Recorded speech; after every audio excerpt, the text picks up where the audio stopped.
Hello there, Dr. Judith Rolfs here.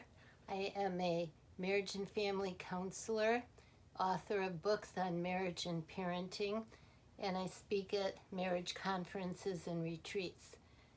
And I want to talk to you today about surviving crises in your marriage, because if you are married, there is no relationship more important in your life than your marriage.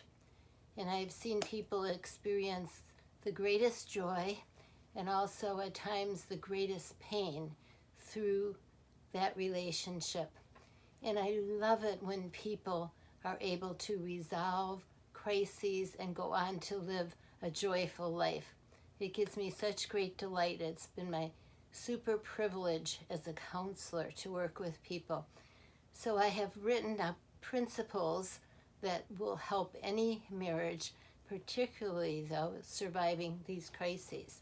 And I'm going to talk to you today about my book for women, and I have a corresponding one for men as well. But this is Loving Every Minute, 52 Ways to Live, Love, and Laugh as a Woman. And in those ways, I'm going to look at number 30 today, which is surviving crises in your marriage. Crises can come in many forms, as you know, and sometimes it comes really very simply through what we would call a male midlife crisis. Because men do go through midlife challenges as well as women, but they oftentimes don't recognize that.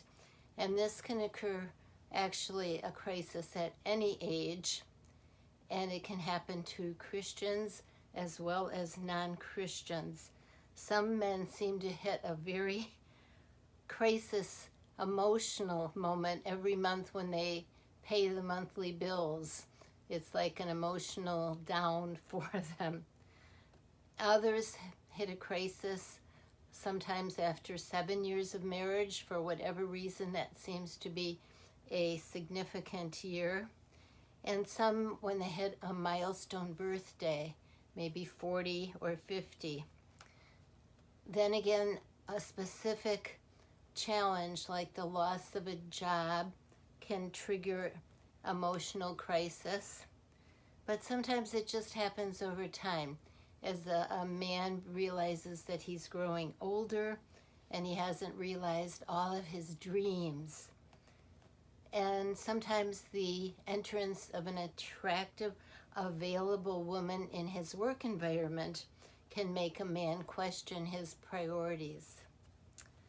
I had a client named Paul, not his real name, of course, but he saw routine entering his life when he turned 50. And this desire he had to be extraordinarily successful, he felt that that goal was now out of his reach and it had evaporated, and a vague sense of uneasiness settled over him. And at some point, men can go into a mild depression, and it can be brief. Some men, and what I'm pointing this out for is because it's so important for a woman to be sensitive to these stages in her husband's life. Some men may try to be a kid again. And I'm not saying this always happens, but sometimes the choice of deciding to choose a motorcycle for transportation and grow long hair and tie it in a ponytail, that can happen because men are going through emotional turmoil. And I've seen that happen to professional men. And others start super exercising to get that waistline back. It used to be trim without much effort, but when they are aging, they start to look more and more like their dad, and that can be distressing because men have those feelings too. As you know, we women experience that. But the most frightening and dangerous midlife crisis occurs when a husband seeks another woman and thinks that's going to add excitement to his life and it's going to nurture his ego. And I wish this never happened, but it does. And I always advise wives, way before there's any indication of a situation like this, to take practical steps to keep their husband's love. And like one of those things is encouraging them to participate in a intimacy reviver every week, which is to rebuild that emotional connection between you and your spouse. And I'll tell you more about how to do that later. And you can also find that on my website. You can download that at no cost. And my website is www.judithrolfs.com. But using an intimacy reviver or another tool like that for weekly communication is kind of like keeping your house or your marriage boarded up against a hurricane, because that's what divorce feels like for the rejected party. And many women have said they would have rather died than go through this incredible pain. So married men do face temptations like this, to go back to a single life or to leave their current responsibilities for another woman.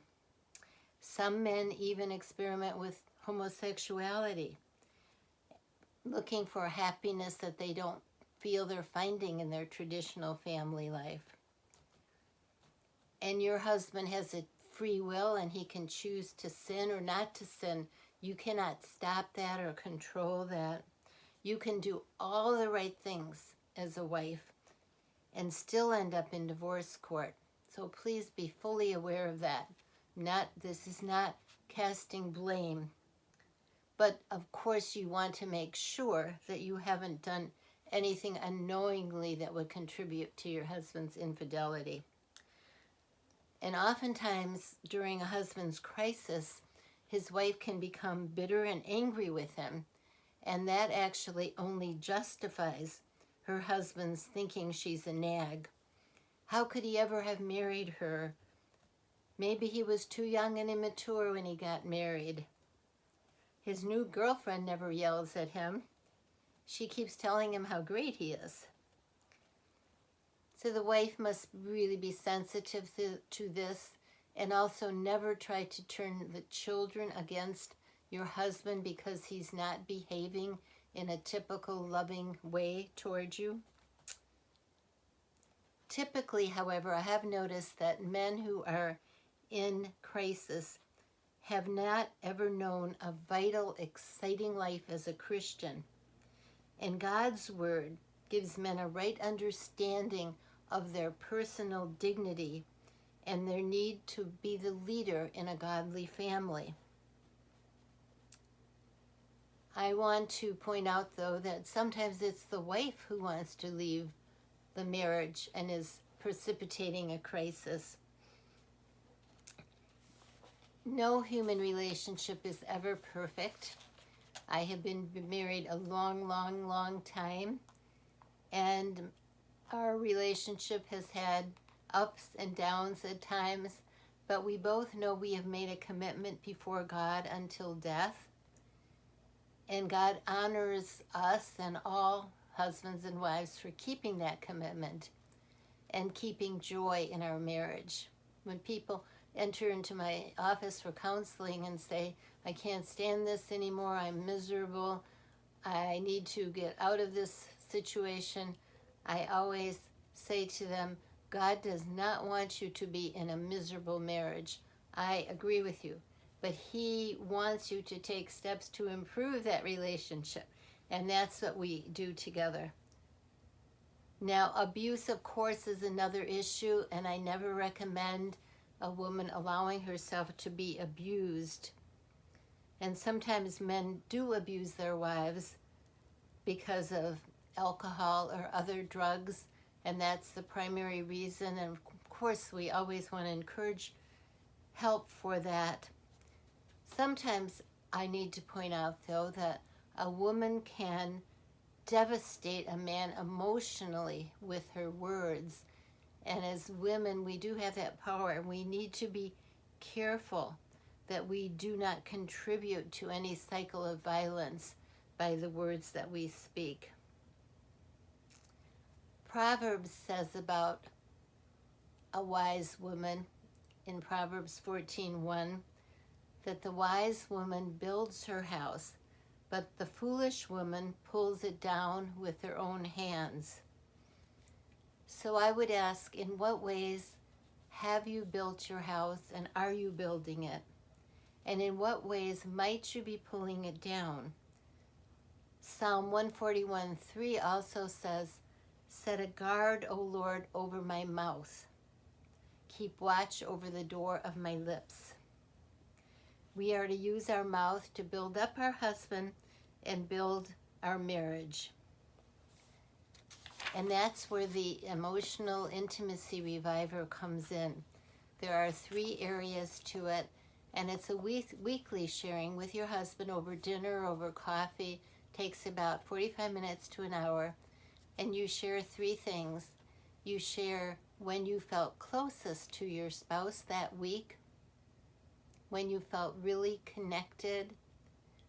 Maybe it was just going and sitting next to your husband while he was watching a sports show on TV. So when you felt closest to him, when you were most proud of him, and then you tell him what was the nicest thing he did for you that week. Sometimes you might have to search for that a bit, but after you do this year in, year out, you start to think of things during the week that you're going to mention during your time together. And it's especially valuable if you incorporate a spiritual part of this too, where you each share with one another when you felt closest to God that week, what action God has allowed you to do on his behalf. Those are very precious things because they share our heart and open our heart up to one another. So if your husband is not acting as he should, let's say that he has had an affair, sadly, I suggest that you go to God before you go to a lawyer. Pray and listen to God, not your family, not your friends. Fighting to save your marriage will be like riding a bucking bronco. Even your husband may try to buck you off, but hang on. How can you do that? Well, think of him as sick. You wouldn't abandon him if he had cancer. And he is spiritually sick. And if he had a really healthy relationship with God, he wouldn't be succumbing to temptation outside his marriage. And usually you are not the problem, not the reason for this affair to start. So don't let his criticism of you wound you. And don't respond in kind to him, criticizing him back. In fact, and I know how hard this is, even as I'm saying it, but it's so important at this time that you show him extra signs of your love and work your anger out with God and with a counselor or a friend who doesn't believe in divorce and will help you move to a state of forgiveness. This is crucial if there is to be a future reconciliation, and there may well be when your husband sees how kind and loving you are and how willing you are to forgive. But this is most of all critical for your spiritual health, so you do not develop any root of bitterness within you. So whatever the outcome, I urge you to work it through with God so that you are willing to forgive. And if your husband will share his feelings willingly with you, be his sounding block. Give him a safe place where he can talk about his disappointments and his successes. If your husband is on the quiet side, be his frequent companion. Find something that he does that you could enjoy doing too, and be an encouragement to him. There is so much in life that can be discouraging. Life is really hard, and the beauty of a marriage relationship is that we shore each other up with a commitment of real and true and sustaining love for one another. Of course, never submit to physical abuse. This would only lower his opinion of you.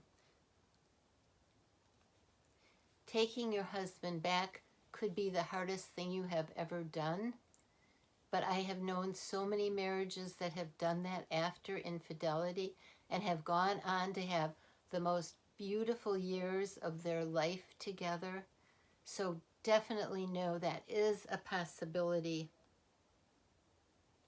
That means succumbing, giving up your righteous anger to God, because you certainly have every right to be angry, but it's not about rights, it's about love.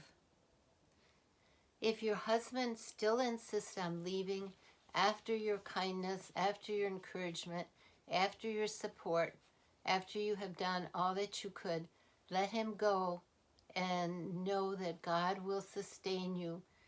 God promises that he will husband those who are husbandless, and he will love on you in the most beautiful way.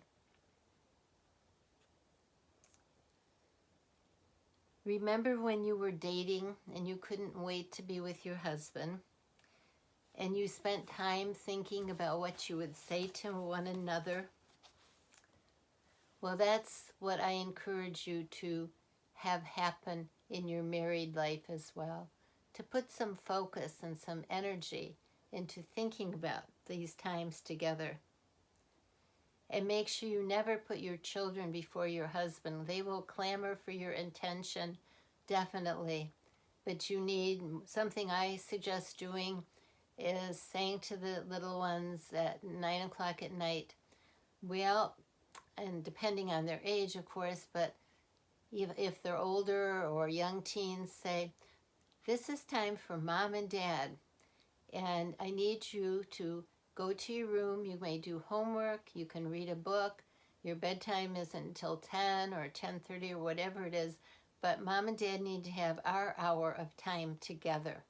And that's your time to talk or watch TV together or go out for a walk, depending on the age of your children, so that you can really, really build into each other this beautiful love affair that you want to continue.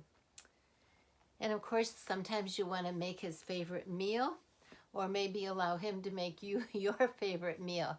So many men are chefs now, which is great.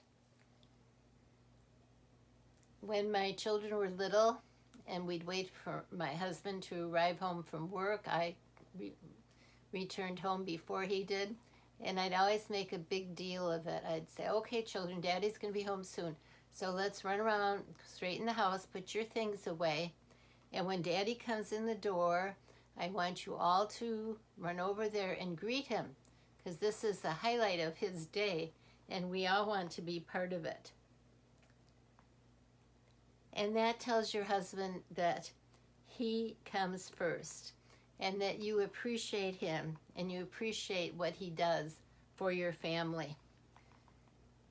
Lord, I know this is my prayer that I often say just between me and the Lord, and it is, Lord, I know that life isn't always easy for my husband, and it's not easy for me either. But teach us daily how we can show love for one another and help each other in the rough places. Lord, help me to be patient and tender when I speak to my husband, even if I'm just asking him to please take out the garbage. And sense of humor. I love to add humor, silliness, silly little play on words, little jokes that you have, or tender names for one another.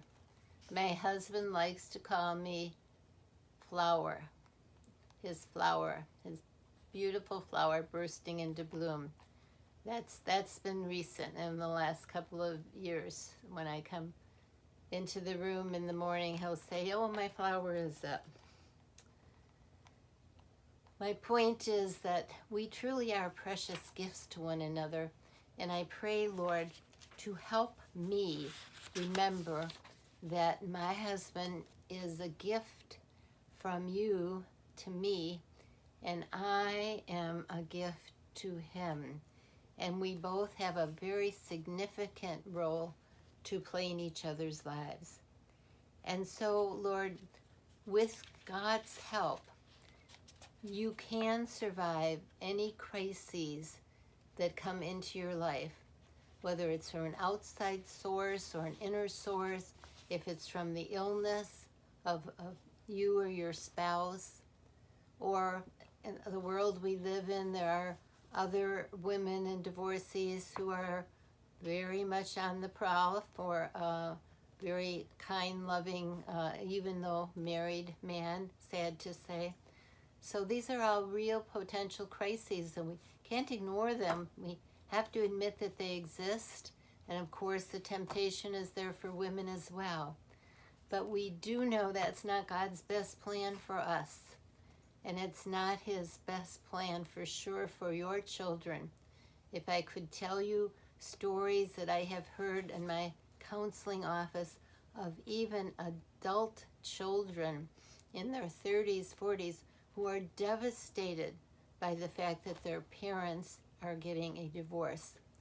The impact on children is huge, and that in itself is a very big consideration for you to be aware of, and all the more reason to work hard on sustaining this gift of marriage that you have. So I hope that these things have been helpful to you. And as I said, do look for my Intimacy Reviver, and it's called that, and it's available on my website, www.judithrolfs.com. And you may want to check out this book, Loving Every Minute, because it covers not just crises in your marriage, but all kinds of conflict resolution for family situations, your own personal identity, and your own personal giftedness. And it goes through all of a woman's life. People tell me they keep this on their bedside table to refer to oftentimes.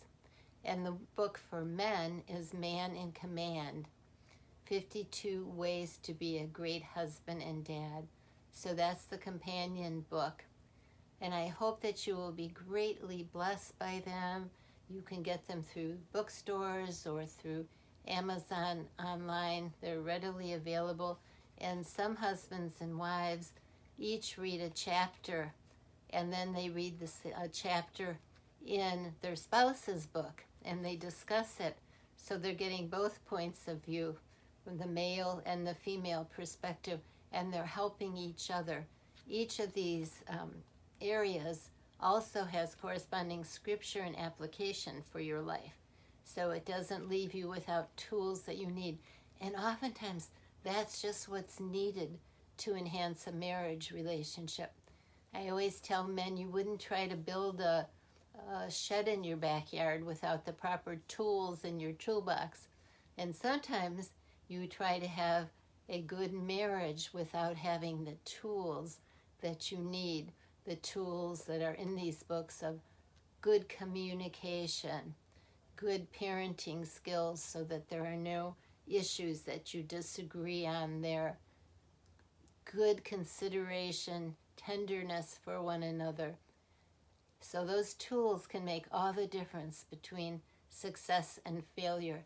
And it's in the most important relationship in your life, marriage. There is nothing that compares with marriage in the level of satisfaction and joy it can create in your life, or on the contrary, the amount of pain and disharmony that it can create.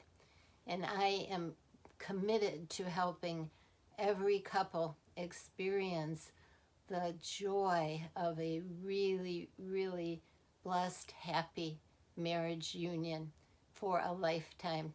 And that's what I hope for you. And it's my desire that these words and these ideas will be helpful for your own relationship.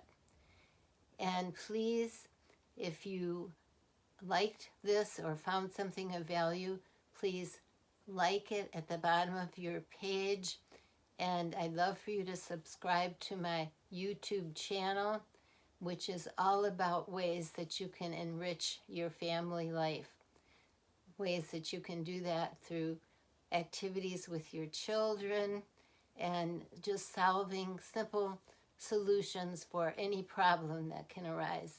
So do subscribe, do like my page, and share it with your friends. Thank you for listening. Have an awesome day.